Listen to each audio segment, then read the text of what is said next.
Hello, everyone. I'm Marcus Kimbrough. Welcome to this edition of Staying in My Lane. Don't freak out. Yes, I know I'm not wearing my bow tie. It looks like I'm in my pajamas. Actually, I am in my PJs right now. As many of you saw last week's episode of Dak versus Dak, it ran a little long. It ran about 50 minutes. If you haven't seen it, go check it out. Colin and I debate on if Dak is a top tier quarterback or if he's just middle of the road or whatever like that. But anyway, things like that can take a lot out of you. This is a Halloween edition of Staying in My Lane. I decided that I am not going to do it. What I did was I've got a special guest host that is going to take over for me, who's someone who's been in the lab, who's going to break down Halloween movies, what you should be seeing, what you probably should stay away from, just a few classics or whatever like that. Nothing like in depth or whatever, not going through everything or whatever, okay? All right, so I hope you enjoyed the episode. Um, Special guest host, be nice to him, all right? And I will see you next time. We're going to kick off the Halloween edition, Fright Films, Staying in My Lane. Hello, everyone, and welcome to Staying in My Lane. We're doing Fright Films today. I am Sherlock, aka the detective. New pipe, sorry. Aka the detective, and who better to play guest host and break down the movies for Halloween, Fright Films, than a detective named Sherlock Kimbrough, that is. So, Marcus had to take some time off. Like he said, that he went 50 minutes last week, wasn't able to do this episode. So he asked me if I would stand in. I said, hey, cool. He let me know in enough time to where I went in the lab, watched a few movies, more than a few, I would say, just so I could get back with y'all, let you know what you should be tuning into, what you may have forgotten about, but you may need to watch, what has changed throughout the years, and what you may need to stay away from. Starting out, I started out by watching Final Destination. As you recall, Final Destination was the movie about the guy having a dream about his students. They went to Paris, and they were going to go to Paris, and they got on the plane, but he had a dream that they all died. The plane blew up. So he freaked out after having this dream and ended up, he got kicked off the plane, and 5 of his friends got kicked off the plane. Then the plane blows up. So, but not to be cheated, death comes back for them all and starts killing them in the order in which they would have died on the plane. So he figures this out and then starts thinking, well, if he intervenes, then he could save them and save himself. This is like the first movie of this series. It's like about 4 or 5 movies, and then with the Final Destination. But it's a throwback. Wasn't that bad? Throwback. I give it around a B, C, something like that. Okay. Moving on after that, since Tony Todd was in Final Destination playing a mortician, it's only right that I went to the movie that made Tony Todd a star, which was Candyman. You know, Candyman, where you say his name in the mirror 5 times, and then he comes and makes your life awful, then kills you. That was the one where he was calling for the woman. Helen. Yeah, that. And it takes a lot for me to get my voice that deep. But where he was calling for the woman, saying that, hey, I came because you called.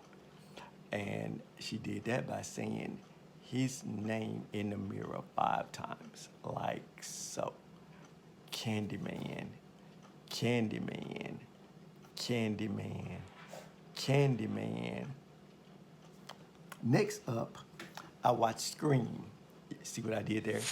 Next up, I watched Scream. Scream was It has Drew Barrymore in it. However, he gets killed within the first 10 minutes. Bummer, I know, right? It also stars former WCW heavyweight wrestling champion of the world, David Arquette.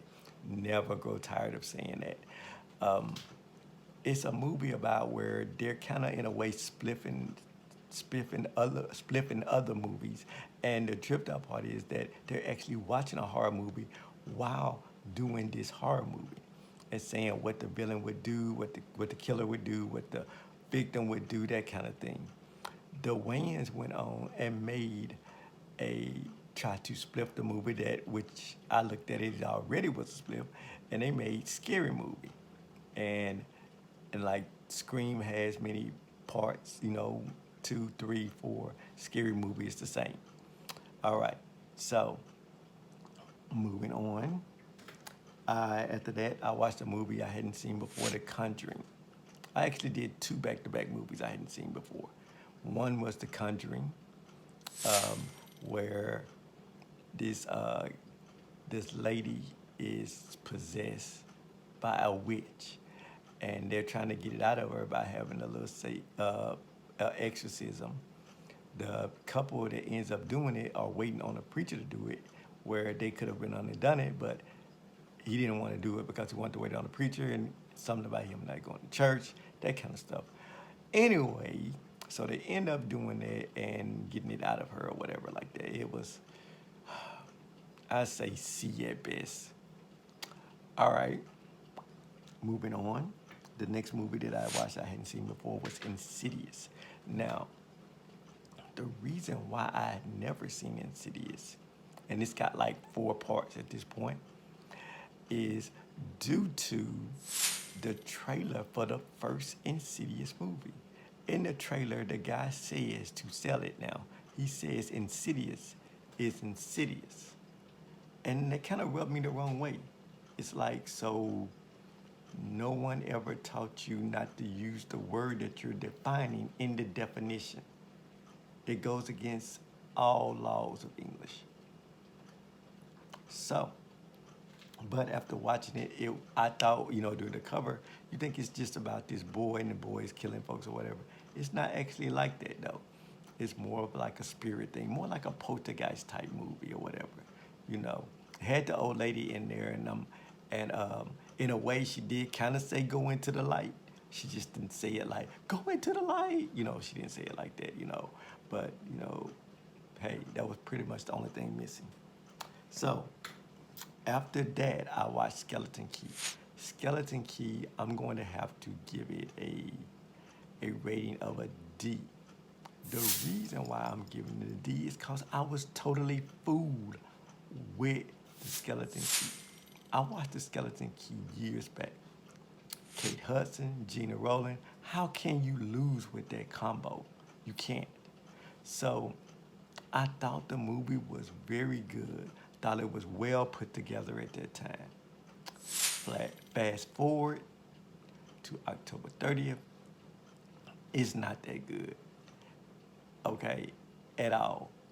And back to storyline makes no sense. It really makes no sense whatsoever. It's so many questions you could ask about this movie to get it to where you're like, okay, he was generous for giving it a D. But you know what?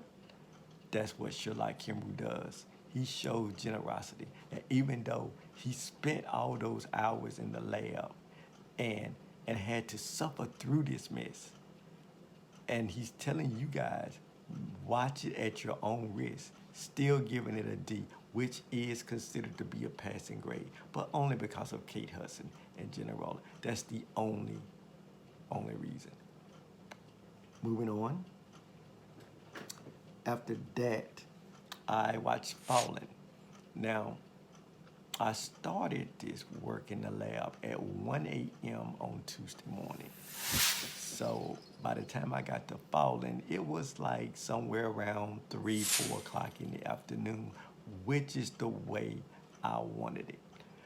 I haven't seen Fallen in years, but the last time that I saw Fallen, it really freaked me out, like really. I mean, to the point where I almost had problems sleeping.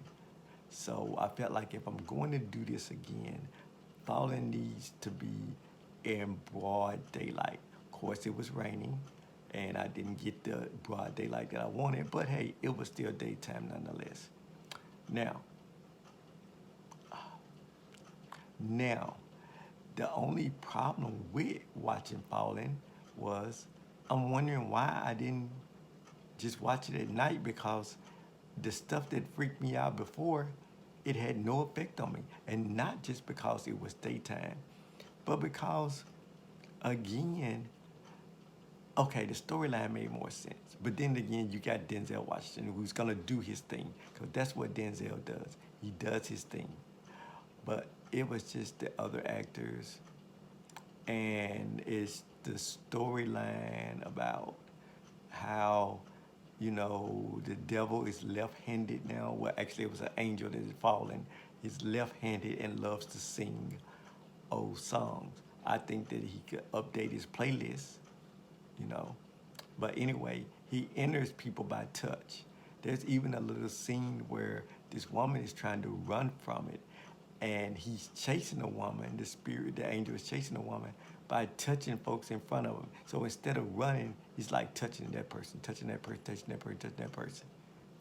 Really tripped out, okay? So, wasn't scary at all. Don't know what I was scared about when I was watching it before. So, excuse me, like I said, been up in the lab all night for you all, for my friend Marcus Kimbrough, who is the host. He's still the host of Staying in My Lane, not taking his job, just giving him a little breather. So, the other thing that I noticed about this movie, and you got to have your remote control with you and your finger on the pause button to see him. But Chris Williams is in the movie. Many of you may know he plays Black Lightning on the CW show Black Lightning. So he was in that movie, and that movie is kind of old, which would make Chris Williams, he's got to be up there. All right, so moving on from that. So this friend of mine tells me, hey, you hadn't even watched Scary yet. All the stuff that you've done, it's, you've been doing some light stuff. I got a movie for you. One that's gonna spook you out. One that's really, really gonna get you. And that movie that's gonna get you is The Evil Dead. So I'm like, really? Yes, it's two versions. Go ahead on and watch the remake. It's gonna get you. I'm watching the movie. This girl dies in like the first 3 or 4 minutes. Okay. So then after that, they show another girl. She looks like she's about to die as well, but she doesn't. And right away, I knew that she was gonna be the one to make it to the end of the movie, because it was like she kept escaping death. And usually when somebody keeps escaping death like that, they're gonna make it to the end of the movie. So she did. Now, there were some things in there. It didn't spook me out at all, by the way. There were some things in there where that's too unreal for me. Like this one girl, in order to try to get the infection of turning evil off of her, she cuts off her arm right here with a saw. That is not humanly possible. No one could cut off their own arm with a saw. One, you can't like do yourself bodily harm like that intentionally. You don't believe me?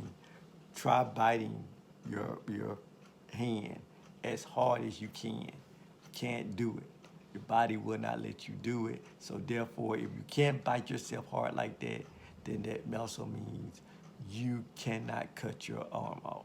Also, you're passing out midway through even if you attempted this. There's no way that your body doesn't go into shock. Okay? No way. So, anyways, then there's another scene where this other girl, her arm is trapped up on a vehicle, and she pulls her arm off, you know, Again, blood would have been everywhere. There's no way you could make yourself just do that. It's just not possible, not humanly possible. I know these are movies, but I need some type of realism. Realism makes it to where you can't sleep at night. Okay, realism makes it to where you're wondering, hey, is this person for real? Is this that person coming down the street as I'm walking up the street? That's what realism does. We need some part of realism. Now, my friend, he said that the Evil Dead was scary, it would spook me out. For me, Attack of the Street Pimps might have been scarier. You know what I'm talking about? Look it up. Attack of the Street Pimps. All right, look that up. Moving on to the last movie that I saw, No One Lives.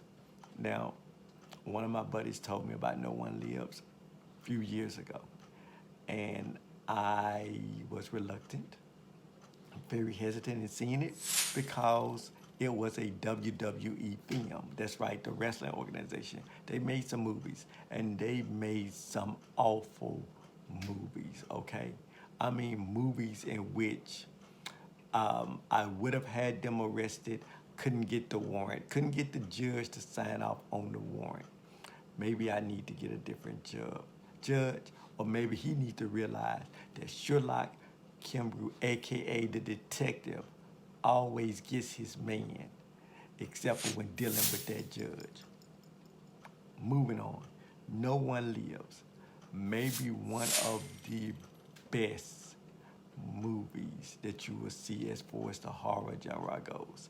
It is a different take altogether. Um, the guy is, the killer is not who you think the killer is. That's what gets you.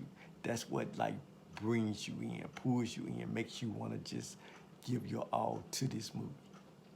All right, so those were all the movies that I watched. No, I didn't get a chance to watch any of the Friday the 13th or the Halloweens or the Nightmare on Elm Streets that you guys probably consider to be classics. Yes, they are classics. Yes, they do have a bunch of parts. But I wanted to go give these other movies, um, I guess, some playtime they're just due because mainly when you think horror, you think Friday the 13th, you think Halloween, you think Nightmare on Elm Street. Well, I'm trying to give you something else to think about. All right? So, I'm not going to tie you up, and because I don't want to be worn out like your original host, Marcus Kimbrough, is, and I have other crimes to fight. You know, I've got like murders to solve, uh, forgeries, forgerers to bring in. You know, I've got kidnapped people to find. I am the detective. I'm Sherlock Kimbrough. So I'm going to close it out. I thank you guys for giving me a chance to be part of your Halloween. Be safe out there. If you're not safe out there and you're not careful, you may run into the detective. Um, Marcus will be back next week. He should be rejuvenated by then. And I will see you. Hopefully, I won't see you because you won't be committing any crimes for me to see you. But Marcus will be back next week. I'm staying in my lane. Glad to be a part of your Halloween for Fright Films. Have a good evening.